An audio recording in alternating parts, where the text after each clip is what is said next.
Over $280,000 of debt. Yes, you heard that right. $280,000 of debt. Between 2020 and 2023, I was drowning in debt. I was overwhelmed, exhausted, stressed, scared, and living from pay period to pay period. And let me be clear, when I say from pay period to pay period, I don't mean every 2 weeks and then I get a check. I'm talking more like 6 or 9 months, then I get a check. If you're an entrepreneur, you know exactly what I'm talking about. Every time I thought I was making some headway, I got hit with something else. Every time I thought of a master plan to pay off the debt, another bill would pop up. A bill?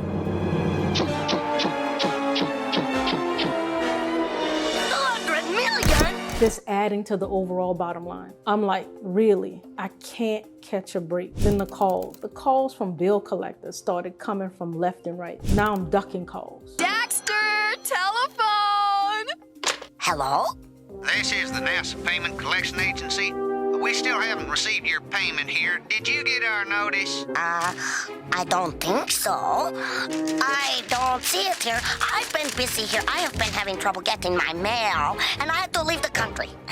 Okay, well, do you know that you only have 2 days left to pay it then? Pretending like I'm not sure what they're even talking about. And I'm also acting like maybe they got the wrong Anitra Preston. Can you relate? Have you ever been here before? Stressed, confused, can't think straight because you're always thinking about how you're gonna pay a bill. You're doing everything you can to make ends meet. $6, $7, $8, and 41, 42, 43. How'd you do, Dexter? But it's not working. It never works for me. Now you're looking and you're seeing others getting ahead, doing well for themselves, and you're thinking to yourself, what the heck? Wait, I'm in debt and I'm a hater too? It's Technic Man! Dee Dee, there's someone here to see you. Here you go, Dee Dee. You're our $200 million winner. Holy cow! Nah, this ain't me. I can't be this bad. It can't be this bad. I see you. I was there, hurting in silence and emotionally drained. I was living from credit card to credit card, juggling lines of credit and robbing Peter to pay Paul. Y'all, I found myself praying to God to get me out of this mess. I'm like, God, if you would get me out of this one, Lord, I promise I'll never do this again. But if I'm completely transparent, this wasn't the first time. I have been here a few times. I know I'm not the only one this has happened to. Debt can make you feel like that though. It can make you feel alone, afraid, and even like a complete failure. But I'm here to tell you, you are not alone. Is it scary? Of course it is. Are you a failure? Heck nah. Is it forever? No. Is there a solution? There are several. Today, I want to share with you a few steps I took to get out of debt. Do I have your permission to share that plan I used? I'm Anitra Preston. Between the years of 2020 and 2023, I was in $280,000 of debt and counting. And by the way, I'm the co-founder of Vertical Capital, a private money lending company in New Orleans. Today, I'm going to give you the same actionable steps to take right now, the same steps that helped me to clear off my debt in a short period of time. You know what I discovered on my journey? I came across this mind-blowing stat. Did you know that 34.5% of the American income is spent on interest? That's car loan, mortgages, insurance, credit card. In other words, debt. Doesn't matter if it's good debt or bad debt. 34.5% is going out of the window. And another 30% of your income is going towards taxes. That stat goes on to say that just 5% is allocated towards savings. So 64.5%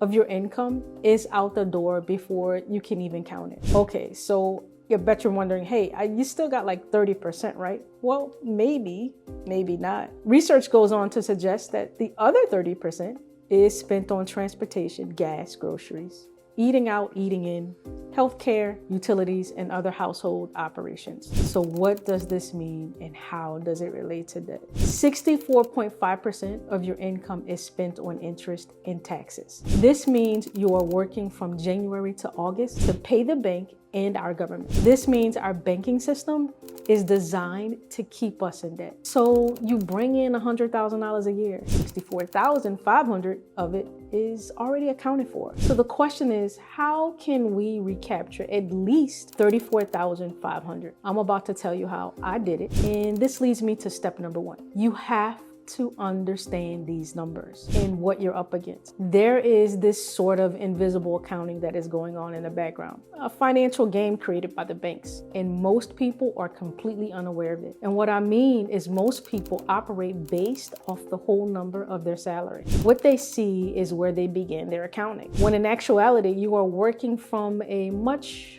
smaller number. So you gotta ask yourself, how can I recapture the 34.5%? Because it's the larger number, and just a small fraction of a larger number will help you move chunks of money from the debt column into the savings column. By simply knowing this, you have already established a finish line. We are starting with the overall end goal in mind, which is to get out of debt.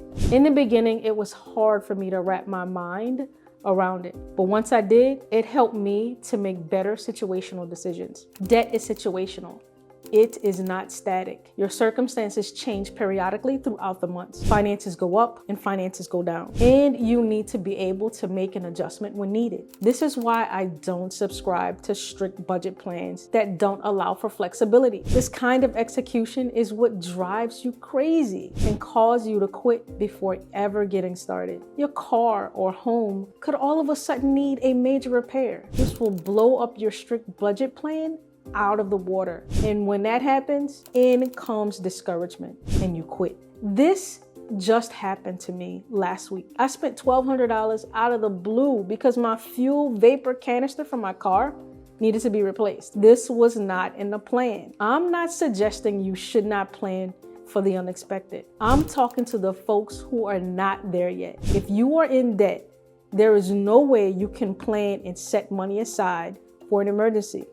We are focusing on getting out of debt so you can plan ahead. When you understand that you are not starting with 100% of your paycheck is when you will develop the framework needed to apply the discipline to what I will suggest later on in this video. There is no such thing as an actionable plan without understanding the root. Everyone is different, and there is no such thing as a one-size-fits-all. I have a family of 4 with kids in private school. Elridge, he's a single man with no kids. However, it's impossible to have a clear direction when you don't know where you are, and you have to have a clue about the percentages that I've mentioned. Number 2, in order for any plan or process to work, there must be a desire to remain disciplined. When life happens and things pop up out of the blue, take care of it and stay on track, or get back on track. Keep the end goal in mind. Be intentional about getting there. There will almost always be an unexpected expense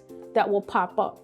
This happens even when you're not in debt. The difference is the stress of taking care of it is basically absent. We are not concentrating on the smaller number. This is what stresses you out. We are focused on the 34.5%. Number 3, stewardship. Before we can be good stewards, we have to be obedient. Stewardship starts with obedience and self-control. Ouch, I know that hurts some of y'all. Obedience is better than sacrifice. Now, where have you heard that before? Oftentimes, we know good and well that we should not be making these silly decisions. We do it anyway, and we ignore our feelings. We get that gut-wrenching feeling, but we ignore it. And a few weeks and a few months later, we're feeling the pain often in our pockets from that stupid decision that we made, all because we were disobedient. I strongly believe that we all have what we need right now to multiply it and grow our finances to get to the next level. You have the tools. If you're watching this video, you are certainly have the desire. It's in the stewardship of what you already have now that will bring you to your financial success. There is absolutely nothing that is holding you back to begin to practice better stewardship over your finances. You have a fiscal responsibility to yourself and to your family to do so. Number 4, write all your income down. and the frequency of which the payments are happening. All income, salary, rental income, child support. You need to see this as a whole. This helps to identify opportunities to increase your debt pay down and make better decisions.